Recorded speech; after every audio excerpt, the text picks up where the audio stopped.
Hello everybody and welcome. In this video I'm going to show you how to connect two devices simultaneously with your earbuds HUAWEI FreeBuds Wi-Fi.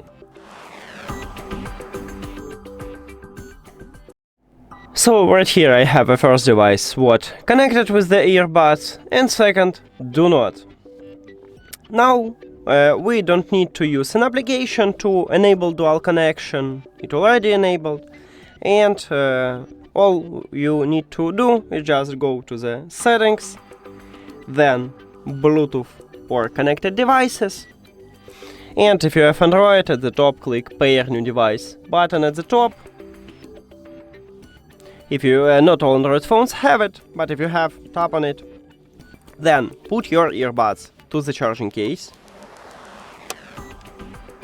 Now do not close the case. At the right side we have connection button, you need to press and hold it until the LED light on the front side starts blinking white.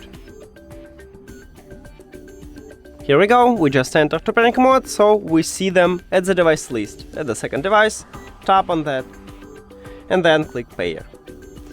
So now it's connected with the second device. Let's check, is it connected with the first device? So settings, Bluetooth or connected devices, yeah, and as you can see, both devices connected with this earbud. So that's it.